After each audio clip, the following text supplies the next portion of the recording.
So hello guys, Chocumucho Flying Titans and NX Led Chameleons nagharap nga sa PBL All Filipino Conference. So guys, at nangyari nga ito sa PhilOil Eco Oil Arena. Guys, alam naman natin na may mga bagong players nga itong Chocumucho Flying Titans. Kaya naman naasahan natin na kung paano nga ba sila magbe-blend as a team. So guys, ganun din naman sa NX Led Chameleons dahil meron din naman silang mga bagong players. So guys, sa paghaharap nga ng NX Led Chameleon at Chocumucho Flying Titans sa unang set, so guys, naging maganda ang laro ng Chocumucho Flying Titans. Kaya nga nakuha nila ang set 1 sa score na 25-12. Tapos guys, nakuha muli nila ang set 2 sa score na 25-22. So guys, kung mapapansin nyo ay lumalapit naman itong NX Led Chameleons. Kaya lang talagang kinukulang sila.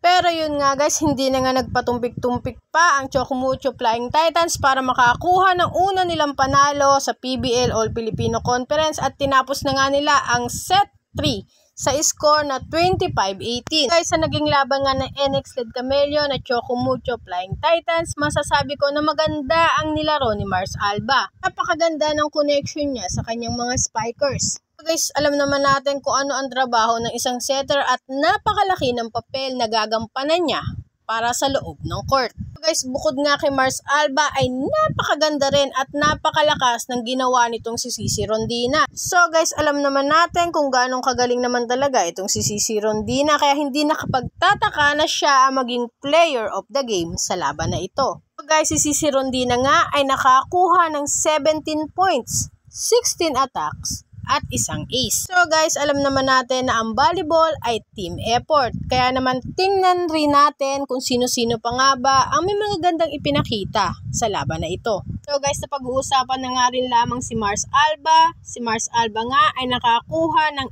18 excellent set and 2 points. Habang si Kat Tolentino at Cherry Nunag ay puntos ng 12 puntos at 10 puntos. So guys, isama na rin natin dyan si Isa Molden na nakakuha ng 8 points. Habang ang team captain naman nila na si Maddie Madayag ay nakakuha ng 5 points. So guys, ang Chocumucho Flying Titans nga ay nakapag-produce ng 45 attack points. Siyempre, tingnan rin naman natin ang nagawa ng NX Led Chameleon. So guys, unahin na nga natin dyan si Ivy Lacsina na mula sa F2 Logistic ay ngayon nga nasa NX Led na. Siya ay nakapagpuntos ng 6 points. Habang si Makaslang nga ay nakakuha ng 7 points. Ciara Permentilla naman at si Laika Ebon ay nakakuha ng 5 points. So guys, maraming ang unforced error itong NX Led. 16 unforced errors ang itinala ng NX Led.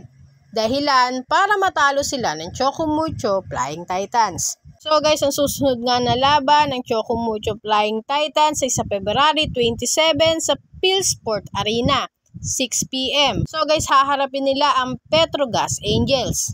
So guys, para naman sa next schedule ng game ng NX Led Chameleon, sila nga ay maglalaro sa PhilSport Arena February 27, 4 PM at makakaharap nila ang PLDT High Speed Heater. So guys, thank you sa panonood. Huwag niyong kalimutang mag-like, mag-subscribe at mag-comment na rin dito sa aking channel.